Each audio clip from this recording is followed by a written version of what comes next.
मेरे YouTube channel पर आपका स्वागत है। मैं रोज कुछ नई-नई बातें बता रहा हूँ और उसमें से सीखने योग्य है। सीखिए और दोस्तों को और भी लोगों को बताइए। कहानियाँ हैं, सब पढ़ाई-लिखाई से रिलेटेड हैं, फिज़िक्स और गणित से संबंधित हैं, जीव विज्ञान से संबंधित हैं। तो ये याद रहेगा आपको, आपके माइंड का विकास होगा, ज्ञान का विकास होगा। दोस्तों से भी चर्चा कीजिए। मेरे चैनल को सब्सक्राइब कर लीजिए जिससे आपको मेरा वीडियो रोज मिले। आइए आज पानी के एक गुण की बात करते हैं कि जैसे बाल्टी में भरा हुआ पानी रखा हुआ है। सब कुछ पढ़ा होगा आपने, लेकिन ये बात आपने क्या गौर की कभी कि पानी बाल्टी में भरा रखा हुआ है और आइए उसमें अपना हाथ डालते हैं तो देखिए क्रिया क्या होती है। भाई पानी पानी है, पानी में पूरा पानी पानी पानी पानी भरा हुआ है, उसमें छोटे-छोटे कण होंगे उसके, तब उसमें हाथ डालते हैं तो कुछ पानी हमारे हाथ में लग जाता है। मतलब पानी जो है, जो मेरे हाथ में लगा हुआ पानी है, वो अपने समाज जहाँ पर भरा हुआ था, उसके उस पानी को छोड़ करके मेरे हाथ में लग गया। अब मेरा हाथ पानी लगा हुआ है। अब उस पानी को हाथ से निकालने के लिए हम रुमाल से या तौलिया से उस पानी को पोंछते हैं। अब क्या हुआ वो पानी? अब आपके हाथ को छोड़ करके वो पानी तौलिए में चला गया। गौर कीजिएगा, पानी पहले अपने ही घर को छोड़ करके आपके हाथ में आया। अब आपके हाथ को छोड़ करके वो पानी तौलिए में चला गया। तो हर तौलिए में नहीं जाता। आप कभी प्लास्टिक के रुमाल से या किसी चीज से पूछिए, नहीं जाएगा वो जानता है किसके साथ जाना है, किसके साथ नहीं जाना है।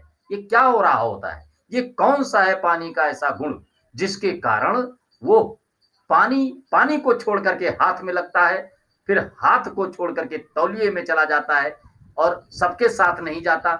उसको कुछ चीज ऐसी मिलती होगी, कुछ ऐसा होता होगा जिसके कारण वो पानी एक स्थान से दूसरे स्थान में जाने के लिए प्रेरित हो जाता है।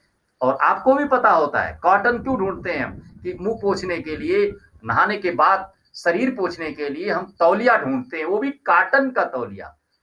ये जानता सब कोई है कि जब हम शरीर पर कॉटन का तौलिया रखते हैं तो शरीर का सारा पानी तौलिए में चला जाएगा। लेकिन ये गुण तो है, ये दिखाई देता है कि आखिर ऐसा क्या था तौलिए में कि शरीर के पानी को तौलिए ने अपने में सोख लिया। और फिर जब पानी आपने डाला था तो पानी आपके शरीर में चिपक गया, शरीर के साथ टच कर गया, वो रुका रहा वहां पर। अगर ना पहुंचते तो ना जाता। मतलब आपके शरीर और पानी के बीच कोई संबंध है, पानी और तौलिए के बीच में कोई संबंध है। तौलिया के अलावा अगर कोई और चीज से पूछे तो नहीं पूछेगा वो। कॉटन जितना कम होगा उतना आसानी से नहीं पूछेगा वो, नहीं जाएगा पानी उसके साथ। तो ये क्या है? ये कौन सा गुण है ऐसा? बताइए, सोचिए, चर्चा कीजिए और फिर मुझे बताइए कि ये इस गुण के कारण, ये पानी का गुण था एक, जिसके कारण ये एक स्थान से दूसरे स्थान को जा रहा होता था या एक बॉडी को बदलकर दूसरी बॉडी में ट्रांसफर हो जाता है। आप ये तो जानते हैं पानी के बारे में कि बाहरी के कण उड़ते रहते हैं हवा में, वाष्प बन बन करके उबालने पर 100 डिग्री पर उबलता है। ये भी उसकी प्रॉपर्टी, सारी प्रॉपर्टी आपको पता है। ये भी, ये बात, इस पर गौर किया क्या आपने कभी कि ये भी तो कोई बात तो है ऐसी, जो जितने भी, बात पानी की नहीं, द्रव, कोई भी द्रव भरा हुआ है उसमें एक रॉड लोहे की या कोई छड़ डालिए तो वो द्रव, भाई द्रव का पूरा समाज था, पूरा बसेरा था वहां उस बाल्टी में। वहां पर जब कोई रॉड डाली गई तो उस बाल्टी को, उसको क्या करना चाहिए? अपने आप में रहना चाहिए। उसने उस बॉडी को छोड़ दिया और जो रॉड आपने डाली उस रॉड में चिपक गया। अब वो रॉड के साथ जा रहा है। रॉड पर कोई ऐसी चीज अगर फिर मिली उसे जिससे वो रॉड को छोड़ करके उधर की ओर जा सकता है, फिर उसके बाद वो चलता है। कोई चीज ऐसी, कोई ऐसा खिंचाव है जिसके कारण वो अपना स्थान बदल देता है। वो कौन सा खिंचाव है?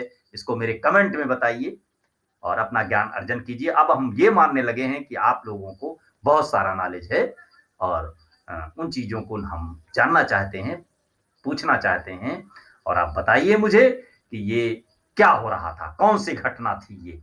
तो आपका ज्ञान का रिवीजन हो जाएगा। मुझे भी बहुत अच्छा लगेगा कि आपने मेरा वीडियो देखा है और तभी उसका आंसर दे पाए हैं। आपको याद आया है कि ये बताना चाहिए, जिसको इंटरेस्ट होगा वो धीरे-धीरे करके मेरी बातों के जवाब देना शुरू करेगा। उसको रिवीजन हो सकता है तुरंत दिमाग में ना आए तो बुक्स तलाशिए, दोस्तों से पूछिए, ढूँढिए, मतलब मेरा मन केवल इतना है कि आप इस कार्य में लग जाइए, अपनी सफलता ढूँढ लीजिए। तो ढूँढना पड़ेगा, तो देखिए हम आपके साथ हैं, सारे आंसर देने के लिए तैयार हैं, लेकिन जब आपको ज़रूरत हो। ज़बरदस्ती में हम आपको कुछ बताते जा रहे हैं, सारे लोग लाओ बताते जा रहे हैं, तो आपको जो ज़रूरत है, वो तो आप ढूँढ ही लेंगे, बहुत से लोग बता रहे हैं। लेकिन आपको क्या ज़रूरत है, ये सब लोग नहीं जानते। क्या आप ही अपने बारे में जानते हैं कि कौन-सा क्वेश्चन का जवाब आपको चाहिए? वही क्वेश्चन को पूछ लेते हैं। अगर सिलेक्शन लेना है, तो वो जानना होगा जो आप नहीं कोई और के मन में जो प्रश्न है।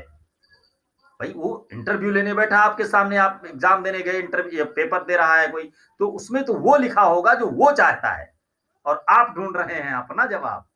कि आपको जो चाहिए वो ढूँढ रहे हैं, सर्च कर रहे हैं, तो इसीलिए रिज़ल्ट अच्छे नहीं आते।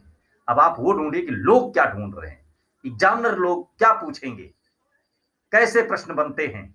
अगर इन बातों को ध्यान में रखेंगे, तो मैं कुछ हिंट कर रहा हूँ, रोज़ ऐसे क्वेश्चन दे रहा हूँ कि आप लाख पढ़ने के बावजूद भी मेरे ये 5, 6, 10 क्वेश्चन मैंने अपने यूट्यूब चैनल पर डाले हुए हैं। इनके जवाब ढूँढिए, देखिए कि आपको फट से उसका जवाब आता है। अगर नहीं आता है, तो कहीं न कहीं आपके अध्ययन में अभी कमी है। इस तरीके से उन चैप्टर्स को नहीं पढ़ रखा है आपने। किसी भी चैप्टर से रिलेटेड कोई बात आपको आनी ही चाहिए। तो मैंने प्रकाश को लिया, चुंबक को लिया, इलेक्ट्रिक को लिया, हर चैप्टर से रिलेटेड मैं एक बात ऐसी ज़रूर पूछ रहा हूँ, जो आप इतनी आसानी से आपको याद नहीं है। आपको रिवाइज़ करना पड़ेगा, रिवीज़न हो जाएगा, तो आपका कॉम्पिटिशन में कहीं भी नाम आने में आसानी हो जाएगी। उससे रिलेटेड आप उसी बहाने से पूरी पूरा चैप्टर एक बार फिर से पढ़ लेंगे और आपको रिवाइज़ हो जाएगा। तो देखिए आपको आता है, नहीं आता, पढ़ना चाहते तो दोस्तों से पूछिए, अपने आस-पास के लोगों से पता करके फिर बताइए मुझे, मेरे कमेंट में लिखिए। मैंने अपना ईमेल आईडी भी डाल रखा है, उस पे ईमेल कर दीजिए, मैं ज़रूर उसका जवाब दूँगा। आपको अच्छा भी लगेगा। धन्यवाद।